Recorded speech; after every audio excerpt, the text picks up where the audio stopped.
પણ અહીં તો બે જ સિટિંગ પછી એવો ચમત્કાર થયો કે બીજા સિટિંગ પછી બીજા દિવસે હું પાલતાણા 4000 પગથિયા ચડી બરાબર. અને વગર દુખાવે પાછો આવ્યો. વાહ.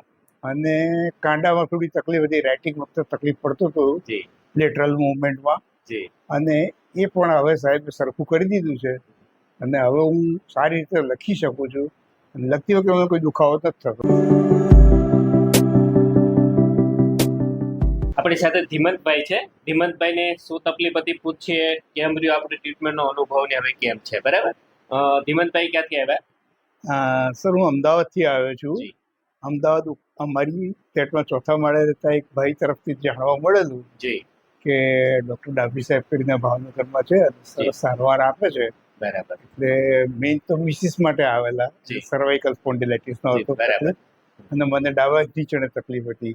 કાંડામાં બી પ્રોબ્લેમ હતો. કાંડામાં પણ પ્રોબ્લેમ હતો. અચ્છા. અને ડાબા ગોઠણમાં પ્રોબ્લેમ. ડાબા ગોઠણમાં. અને આ ડાબા ગોઠણમાં ધીમંતભાઈ કેટલા ટાઈમથી તકલીફ હતી અંદાજે? ડાબા ગોઠણમાં લગભગ 8 મહિનાથી તો હતી જ. અચ્છા, બરાબર. અને વેસ્ટમાં પણ સારું થયું, વેસ્ટમાં પણ સારું થઈ બરાબર. ગયું. અને ધીમંતભાઈ, મેઇન વસ્તુ મારા તરફથી તમને કોઈ દવા આપવામાં આવી?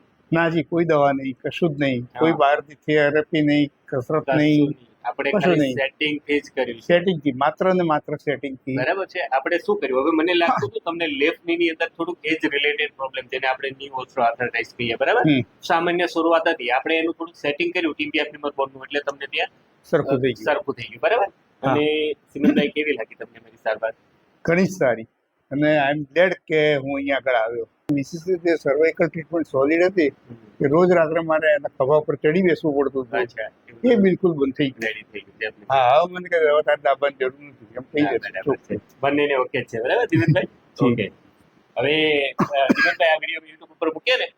ચોક્કસ સર, તમારી જેવી ડેફિનેટલી જોવે તમને ખ્યાલ આવે.